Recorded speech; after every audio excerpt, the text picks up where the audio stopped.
evening, cult members, and welcome to Pop Culture Cult. I'm Sean. I'm Janice. I'm going to put my mouse down. And welcome to our... what's going to be a review and discussion of episode 4 of Hawkeye called Partners, Am I Right? I don't know, are you? It's actually the name, Partners, Am I Right? Is the name of the episode. Oh, okay. Got it. Okay. Spoilers. If you haven't watched the show, come back. Hit like, subscribe, all that stuff. Come back later. I told you multiple times Elena is out there. I know. I know. And I remembered early in the episode, I was like, oh, I wonder if Elena's going to be in this episode. And then promptly forgot when she actually showed up. Kind of. I really like this episode, and I really liked what they've been doing as they've gone along, and I'll get into a lot more of that. My one critique, my one tiny little critique... Is it wasn't her. Is it felt like it wasn't her. It didn't feel like Florence Pugh. Well... In the shot. In the shot where she shakes off Kate. My take was... It's her. She wasn't there. Right, they filmed something it was like green screened in or something. But when they were doing Black Widow, they had her do a couple of things, put them in the can for later, and then put it in because we know her hair's not like that anymore. Although, I guess it's got the widow braid to it still, right. But her hair in real life isn't like that. Yes. And she never spoke. Correct. I mean, I guess it could have been like the CGI, the deep fake stuff. Yeah. I guess that it could have been that, but I didn't. I don't. She was really there. If it was Florence Pugh. I don't really care because the way they introduced her is beating Kate's ass, Clint's ass, and Maya's ass all at the same time. and the hints that she had Widow stuff with her, so the arm bracelets and the grappling hook thing on her belt and whatever. Where did she get all these wonderful toys? It's Elena. I kind of got there on my own. I also kind of knew that she's in the last 3 episodes. I knew she was in 3 episodes. There's only 3 episodes left. I was told there was no math in this show, but I was able to deduce that she was probably going to show up in this one somehow. So, I mean, if it wasn't her, then what's going to happen in the next 3 or 2? It's Elena. It's Elena. I don't think Florence Pugh was there to film the shake-off of Kate. That's what I think. Right, but I mean, I guess we'll see. Maybe this was something else that they added in after filming. Yeah, because it seemed really weird that Kate had a clean shot at the person who just beat their ass, and Elena shakes her off, and Kate doesn't take the shot, and then she runs. And then Clint has a moment of, if they've hired a widow assassin in this thing, then in whatever's going on with Ronan or Clint or whatever, the track shoot mafia, whatever else, and Maya and Mom, if they brought one of them in, this is bigger than you and me just going after some costume. Right. And trying to bury the past. And so it was really an awesome fight between the 4 of them. But it was also just a little wonky, that shot. And it's really kind of tiny in the scope of what they did in this episode. Right. I want to talk about first, because it's one continuous story, like if it was a movie, right? And so they pick it up in Kate's mom and Jack's house with Jack holding him at sword point. They have this kind of weird interaction at the dinner table between Jack and Mom and Kate and Clint and Clint saying, no, we're not partners, and why is there an adventure in my house, and all this other jazz. So that whole conversation is weird as it is, because from my point of view, knowing that Jack is the one in the comics who trained Clint, I felt like I'll put it this way, I was looking for stuff that kind of cues that they knew each other. Hint, right, yeah. And I felt there was some stuff there, but I might be just projecting. Well, I don't think so, because then he turned around and had his wife, he texted his wife and had her look him up and found out that he's running that Sloan. And he's with the Tracksuit Mafia, or like the guy above them, but not Kingpin. Yeah. So I don't think that he knows him, because he wouldn't have needed her to look that up. Or he did know him, but wants to know why he's in this situation. Yeah. And that's potentially. The next scene I want to talk about was the Christmas movie planning episode, part of the episode. Pizza dog, Christmas tree, movies, a sweater, margaritas, frozen cocktails. Was like, I'm in. That's my dream Christmas right there. Right. But the big thing that came out of that was Kate figuring it out on her own that Clint is Ronin. Yeah. And Ronin not denying it. Like this is the first time that he's had a chance to tell somebody else that wasn't Natasha, or wasn't her wife, it wasn't his wife, or it was, and it wasn't like he told her. She figured it out on her own. She's a smart person. Yeah.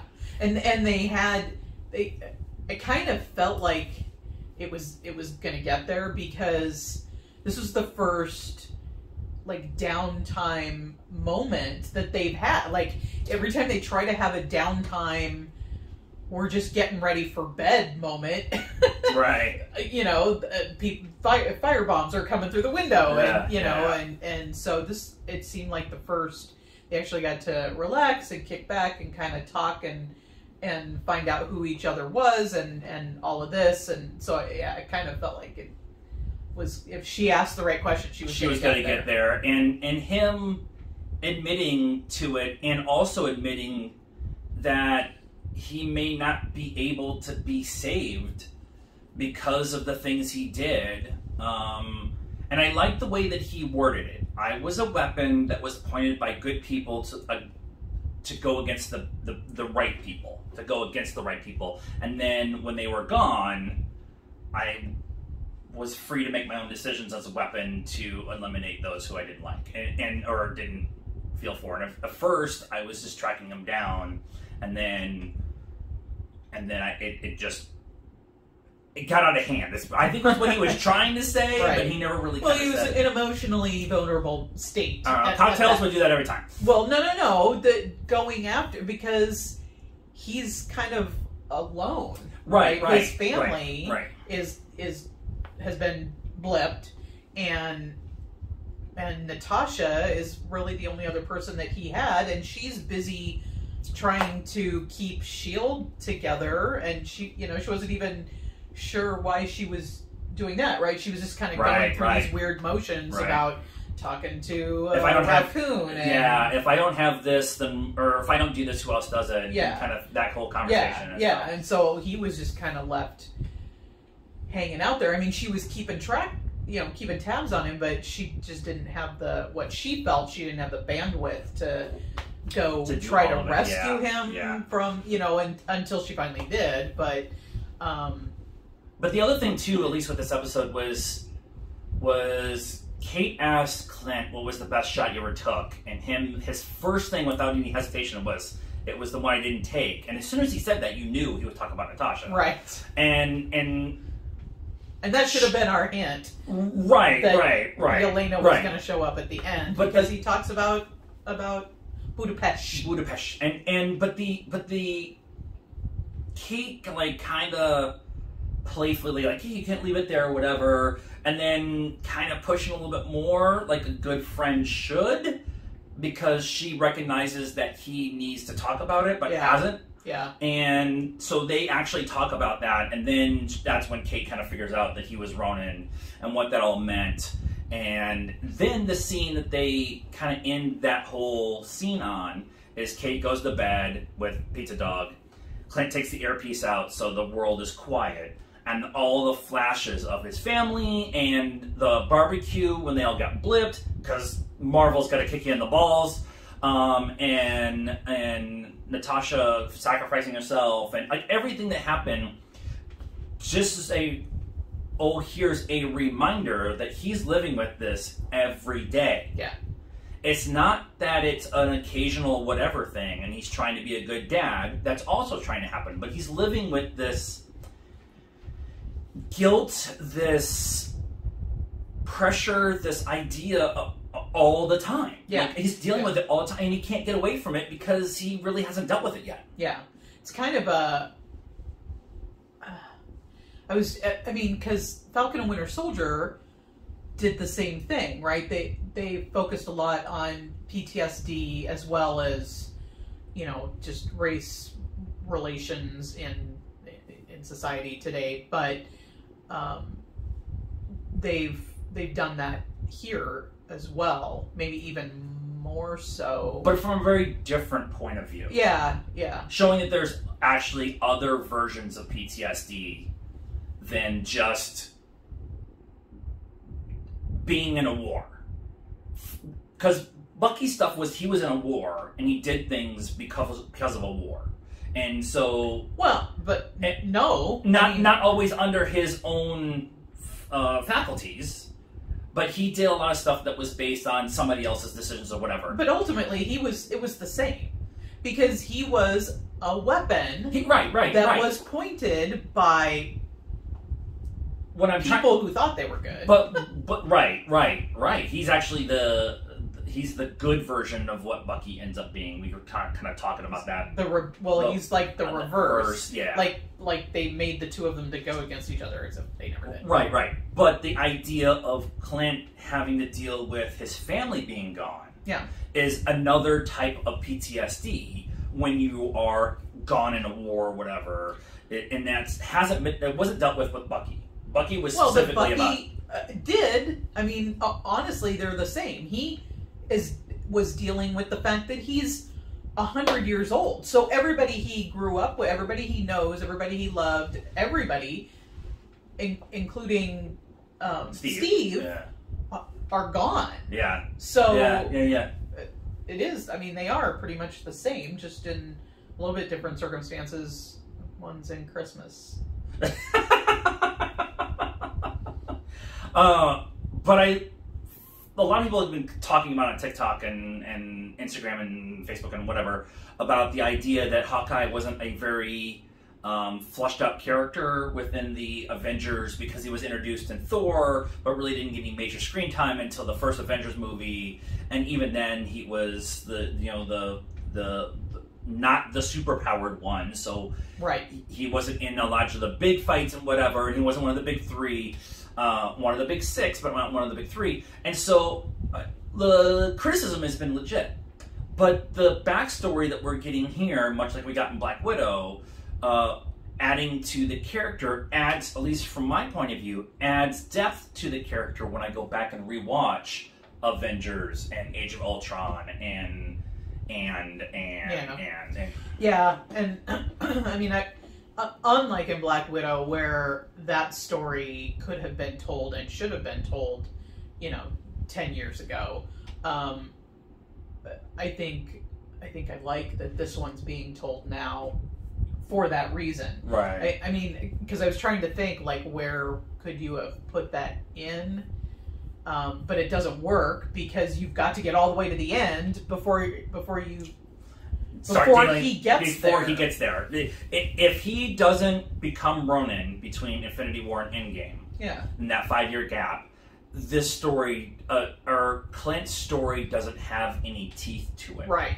He's a family guy working for a government organization, and I could do that with 50 other shows. Right. And Project Blue Book is kind of the same kind of a guy with a family working for a government organization doing weird shit. Like, that's just... It's true. But until he becomes Ronin and does what he does, and now has to deal with that and the ultimate loss of his family and then the ultimate return of his family. And he's got Natasha. And Natasha, who he tried to save multiple times after saving her at least once. And she saved him a couple of times too. And then you have this kid who is hero worshipping you everywhere. Yeah.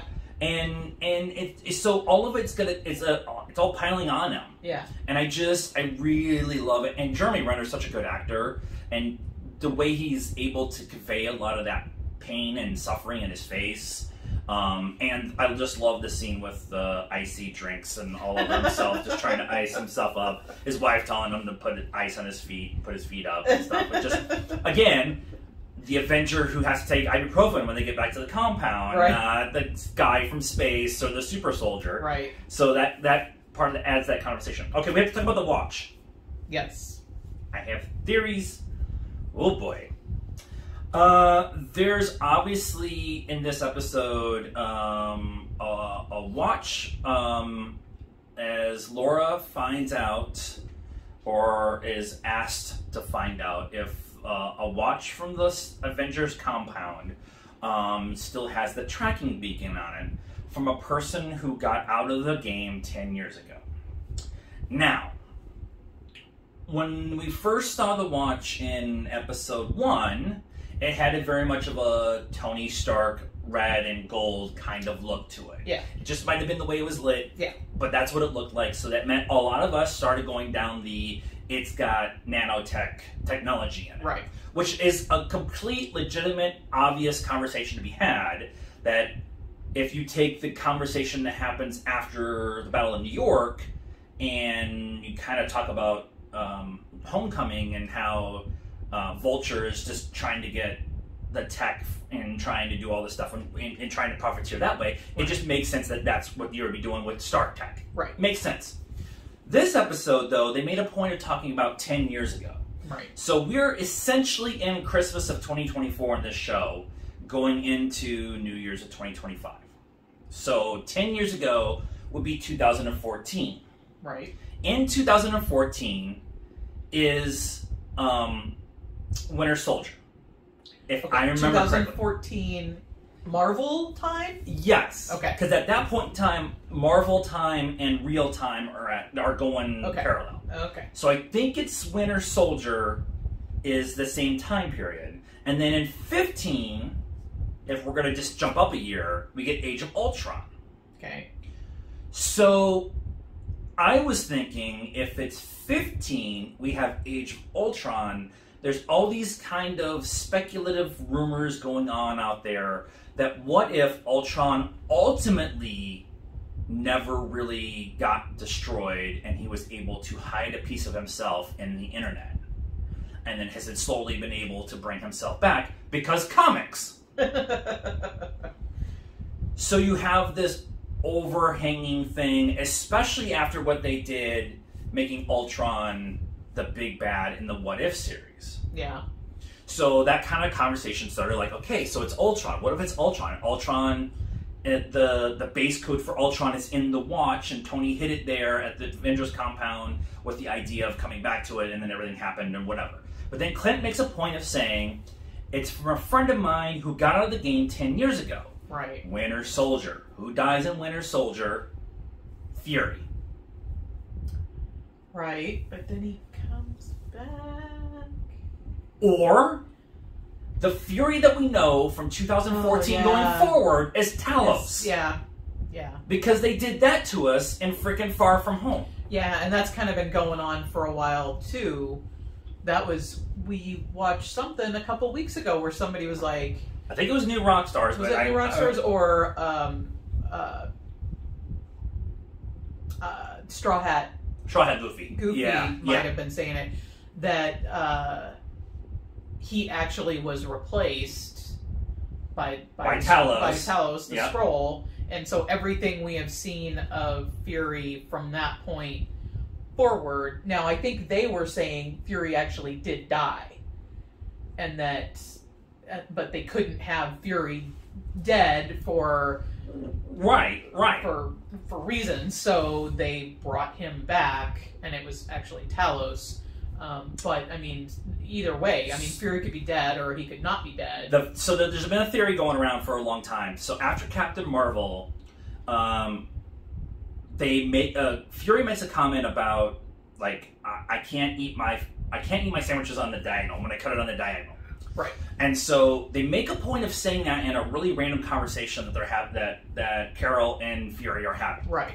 And so, and the whole Nicholas thing, but whatever. But in Age of Ultron, when they go to Clint's house, he doesn't cut it on the diagonal. He cuts it sideways, or he cuts it on the diagonal. Yeah. And eats it on the diagonal. Yeah. So, if Talos is the one who's at the house at Age of Ultron, oh boy, now you have the post-credit scene in, is it Far From Home? Far From Home, where Talos and his wife are in the car as Fury and Maria Hill, right. And Fury's on the phone on the spaceship with the rest of the Skrulls. So the real Fury is out in space. Talos has been doing it here since 2010, and the information about that is in the watch. If that watch gets in Fisk's hands with the information that there's Skrulls on the planet, all hell's gonna break loose. Well, I mean, I think that information getting in the hands of anybody fair who doesn't already know is bad, right? Because, I mean, just from a general population, we've seen what's happened over the last 2 years. People would be killing each other and thinking, and maybe that's what's coming, right? Is a new world war of people like in Doctor Who with not Sylvine, the Zygons. I'll get there. I had to look at the floor first. What's? I have notes down here. But yeah, the idea of the Zygons. We know Secret Invasion is coming. Secret Invasion is being cast. Maria Hill was there. Colby Smulders is coming back. Fury's going to be there. Which Fury? Which Maria Hill are going to be in it? It's got Olivia Colman. It's got. I guess there's a bunch of people that's going to be in this show, and so they're building Secret Invasion to kind of be this big. I'm not going to say wipe the board clean kind of thing, but it's going to make you rethink all the decisions going back to the 90s when the Skrulls show up with Captain Marvel. Right. And if that all happens, the internet's going to lose its goddamn mind. It's all just a ploy by Marvel to get you to rewatch the movies as many times as possible. That's going to happen anyways. Because now they mean something different. And now they mean something different again. And now they mean something different again. Yeah. So we thought when this show began that we were going to get this fun romp of two people and Clint training Kate to be a young Avenger. They've been laying out the groundwork of the Young Avengers everywhere. Right. If this watch has the information of the Skrulls and Fury and everything else that's going on, it's the MacGuffin for everything that's going on in the future. Yelena now with Val and U.S. Agent and whatever else is going, and Zemo is all hanging out there on this corner too. And Fisk and some of the other rumors that are going on of people who may or may not be showing up in the next week and a half. And, oh, by the way, Wanda's got the Darkhold. Right. Don't forget about Wanda. So it's very... Somebody, maybe Doctor Strange, maybe not, is about to mess up the timeline. Right. Multiverse. So they've got it. I'm loving it. We're loving it very much.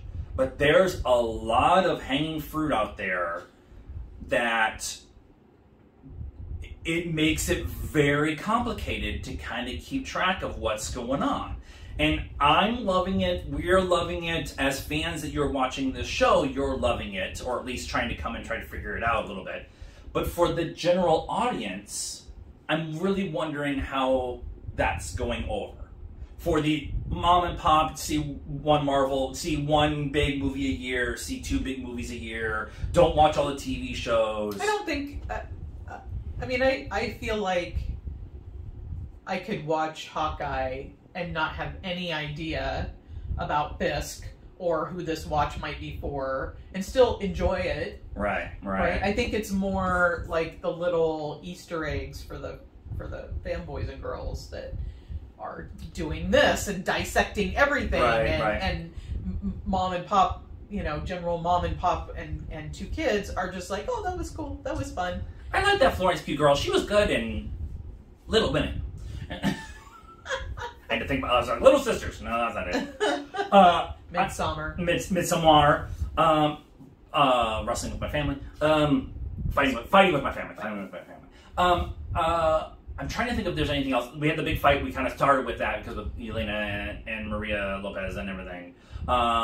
So I'm interested in what happens next. Clint kind of threw Kate to the side because of what it means when a widow assassin is now part of the conversation. And we know from shots they're going to be at Times Square or whatever. I can't remember with the fight where they're back to back in the LARP outfits. Yeah. Which the LARP scene, every time they bring up the LARP scene, it's a little cringy for me because we're part of a medieval reenactment group that's kind of, we are adjacent to a lot of LARPers, is the best way to put it. And so a lot of people don't take it seriously in the general public when we do. And so I'm always really nervous and cringe a little bit when here comes the joke and here comes the thing. And Kate going to the practice and she's like, wow, you guys are serious. And like just jumps right in and interacts with them and is having fun, and then they're doing costume fittings at her aunt's loft, and like she's like this scene right we've done this scene. They're making a bunch of times. They're making snickerdoodles in the back. Somebody's on the computer doing research. They're fitting somebody. There's some random movie on. Yes. And so I'm always a little cringy when they bring up the LARPers. I cringe whenever they bring up the LARPers, and they've handled that so well because they've tied it into the firemen and the police. Yeah. And so they're not going to make fun of it, which makes my heart happy. Yes, because it's true. Like, we have doctors and lawyers and cops and stuff in our group too. So the guy who is my general for my army when I was king has successfully argued at the Supreme Court level as a lawyer. And so that guy answered to me for 8 months.